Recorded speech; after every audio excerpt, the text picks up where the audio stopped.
Bismillahirrahmanirrahim. Assalamualaikum warahmatullahi wabarakatuh. Waalaikumsalam warahmatullahi wabarakatuh. Terima kasih atas waktu dan kesempatannya.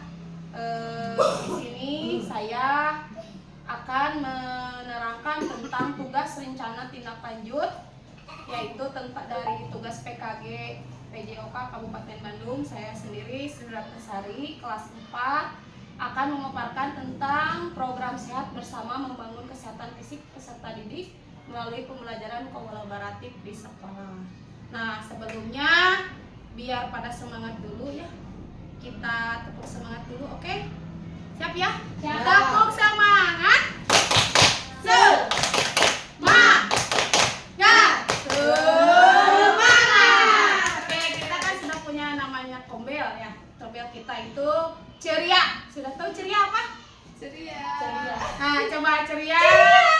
Nah, Ciamerang, C-nya itu Ciamerang ceria itu C-nya Ciamerang, E-nya itu edukatif, kemudian R-nya itu responsif, yang I-nya inovatif, yang A-nya aktif. Mudah-mudahan dari Kombel ceria ini ibu-ibu bisa selalu setiap hari ceria ya dan aktif, inovatif, supaya Kombel kita itu lebih bermanfaat ke depannya. Oke, lanjut. Baiklah, untuk latar belakang dari program tadi, yaitu kesehatan fisik merupakan salah satu faktor penting yang menunjang keberhasilan proses belajar mengajar di sekolah. Selain mendukung kebugaran tubuh, kesehatan fisik juga berperan dalam meningkatkan konsentrasi dan semangat belajar peserta didik. Namun, gaya hidup modern yang cenderung kurang aktif menyebabkan banyak anak-anak dan remaja memiliki kebiasaan kurang gerak yang berdampak negatif terhadap kesehatan mereka.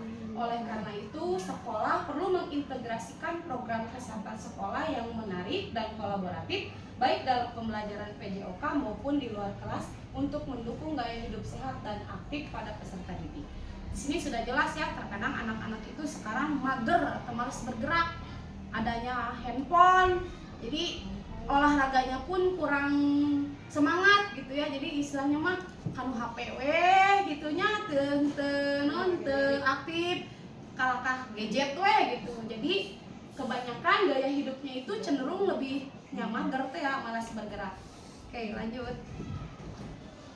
Nah, tujuan dari program ini yaitu untuk meningkatkan kesadaran peserta didik tentang pentingnya kesehatan fisik dan kebugaran, mengembangkan kebiasaan hidup aktif dan sehat melalui berbagai aktivitas fisik yang menarik, mendorong peserta didik untuk memiliki disiplin dalam menjaga kesehatan diri dan lingkungan, kemudian membangun lingkungan sekolah yang mendukung kesehatan fisik melalui keterlibatan komunitas belajar. Nah, mudah-mudahan dalam komunitas pembelajaran ini ibu-ibu semua bisa melakukan kegiatan fisik boh di sekolah gitunya atau napi di rumah. Kalau di rumah pasti kegiatan fisik ibu rumah ya. Nah, beberes terus terkadang nyeselnya. Nah, itu sudah bisa dikatakan kegiatan fisik. Tapi kalau di sekolah kita akan melakukan, misalkan nanti ada senam bersama, jalan-jalan bersama, yoga bersama. Nah, bisa ya. Jadi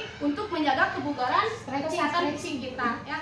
Lanjut sama bisa jajan bersama. Nah, capaian langkah-langkah hasil yang diharapkan. Capaian dari program ini yaitu peserta didik memahami dan menerapkan gaya hidup sehat, meningkatnya partisipasi peserta didik dalam kegiatan fisik dan olahraga di sekolah, terciptanya lingkungan sekolah yang proaktif dalam mendukung kesehatan fisik melalui kegiatan yang berkelanjutan, meningkatnya kesadaran dan akan pentingnya kesehatan fisik di kalangan peserta didik, guru dan orang tua. Kemudian langkah-langkahnya yaitu survei dan pemetaan kebutuhan sosial program kesehatan, penyusunan rencana kegiatan fisik, pelatihan guru dan pembimbing, pelaksanaan kegiatan fisik rutin, evaluasi dan refleksi program. Kemudian hasil yang diharapkan dari capaian langkah-langkah program ini yaitu peserta didik lebih aktif, sehat, dan bersemangat dalam mengikuti proses pembelajaran. Jadi tidak hanya di PJOK saja yang bersemangat, tetapi ketika di dalam kelas pun si siswa itu bisa aktif karena kebugaran fisiknya itu, kesehatan fisiknya itu bisa terjaga dengan baik. Kemudian terciptanya budaya hidup sehat di lingkungan sekolah. Jadi istilahnya budaya hidup sehat ini istilah nama jajannya terjaga gitu ya. Jajan seblak, jajan anu matang, nah soal kasar nama lah tidak sehat bagi tubuh kita gitu ya. Kemudian meningkatnya pemahaman peserta didik mengenai pentingnya kesehatan fisik untuk kualitas hidup jangka panjang. Jadi kalau kita menggunakan pola hidup yang sehat, makan makanan yang bergizi, kemudian diadakannya misalkan untuk anak-anaknya makan bersama, tapi makanannya makanan yang 4 sehat 5 sempurna, tapi bukan 4 sehat 5 sempurna, tapi 4 sehat 5 sempurna untuk meningkatkan kualitas hidup pada jangka panjang. Jadi istilahnya terhindar dari segala macam penyakit yang berbahaya ya. Amit-amit dan juga minalik. Mudah-mudahan kita mah tetap sehat. Amin. Lanjut. Kemudian struktur program dan mitra dalam komunitas belajar. Struktur program ini jenis programnya kokurikuler. Skala program seluruh siswa dari kelas 1 sampai dengan kelas 6. Pengaturan programnya dilaksanakan di halaman sekolah. Maksud dari pengaturan program dilaksanakan dalam sekolah itu mungkin kita mengadakan penyuluhan ya, atau di kelasnya masing-masing kita tidak jangan sampai patah semangat untuk memberitahukan bahwa ke anak-anak itu gaya hidup sehat untuk menjaga kesehatan fisik itu harus terus digalakan. Kemudian mitranya bersama puskesmas setempat, KKG, MGP PJOK, orang tua murid, dan organisasi kesehatan lokal yang relevan. Nah di sini mitranya bersama orang tua, tetapi untuk orang tua biasanya itu menjadi satu tantangan ya. Nanti ada tantangan yang membuat program kesehatan ini mungkin ada kendala di mana lingkungan sekolah kita itu orang tuanya itu berada di kalangan menengah ke bawah ya, tidak seperti yang di dataran rendah di perkotaan gitu. Jadi mengerti akan kesehatan fisik, tetapi kalau di kita harus terus berupaya untuk memberitahukan bahwa kesehatan fisik itu penting untuk menjaga kebugaran tubuh masyarakat dan lingkungan sekolah, terutamanya ya anak-anak, terutamanya untuk generasi Indonesia Emas di 2045. Lanjut. Nah, ini kapasitas yang dimiliki sekolah, ada aset manusia, aset fisik, aset lingkungan, aset sosial, aset finansial, aset politik. Nah, di mana aset manusia ini sudah terjelas sekali ya, ada kepala sekolah, guru, tenaga pendidik, tentunya siswa, berarti seluruh rangkaian atau seluruh aset manusia itu yang seluruh ada di lingkungan sekolah. Kemudian aset fisiknya halaman sekolah, aset lingkungannya berada di lingkungan pedesaan, sudah jelas kita berada di daerah pegunungannya, berada di pedesaan. Aset sosialnya adanya aturan sekolah yang berdampak kepada seluruh warga sekolah. Jadi intinya kita harus mempunyai aturan atau tata tertib untuk menunjang aset sosial ini. Kemudian aset finansialnya adanya anggaran BOS. Nah, mudah-mudahan nanti kedepannya di anggaran BOS ini buat operator mudah-mudahan ada anggarannya supaya kegiatan ini bisa berjalan dengan baik. Kemudian aset politiknya kebijakan kepala sekolah, komite sekolah, dan puskesmas, di mana kebijakan kepala sekolah ini harus bisa berkolaborasi dengan komite sekolah dan puskesmas. Jadi ada keterkaitan gitu ya, ada saling timbal balik. Lanjut.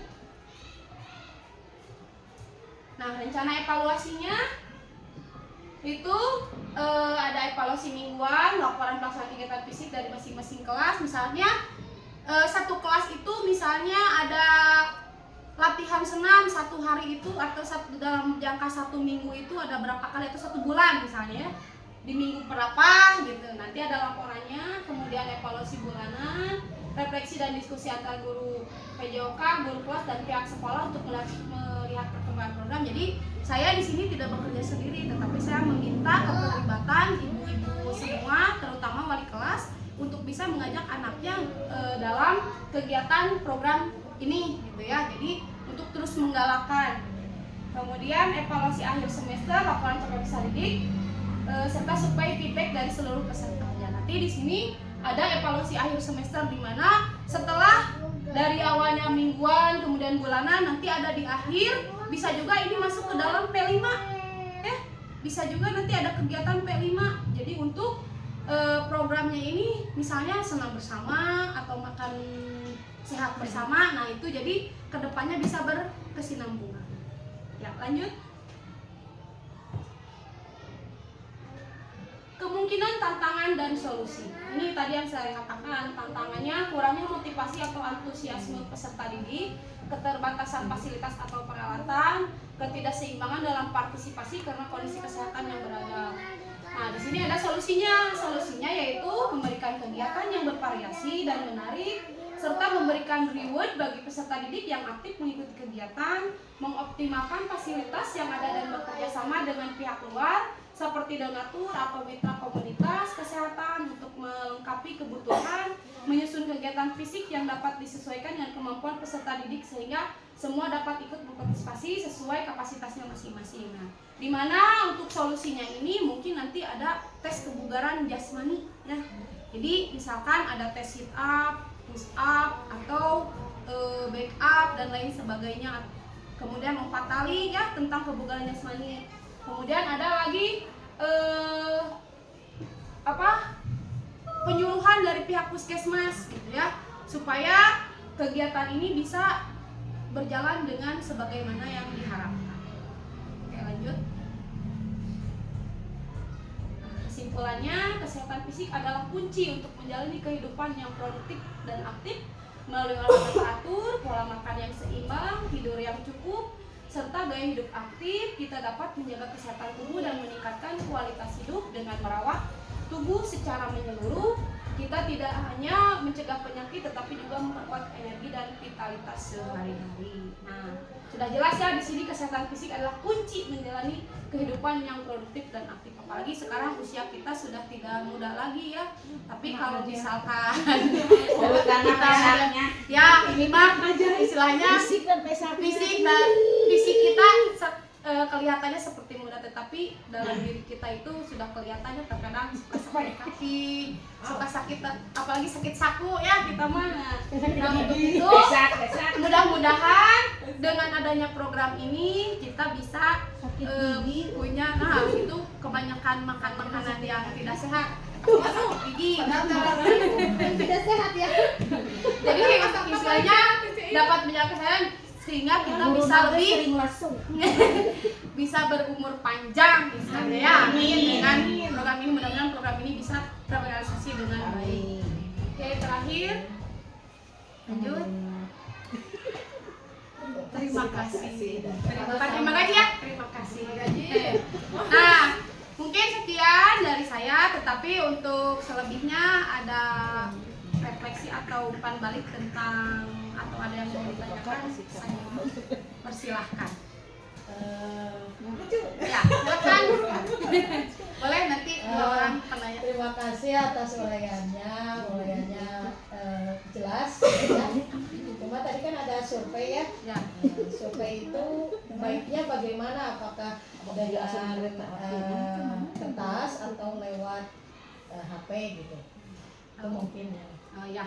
Kalau untuk surveinya mungkin nanti kita diadakan seperti kayak tadi pakai kertas gitu ya, ada asesmen awal dulu. Nah, ada sebuah asesmen awal dulu, misalkan si anak misalkan menghitung surveinya dari denyut nadi dulu, tentang kebugaran jasmaninya dulu.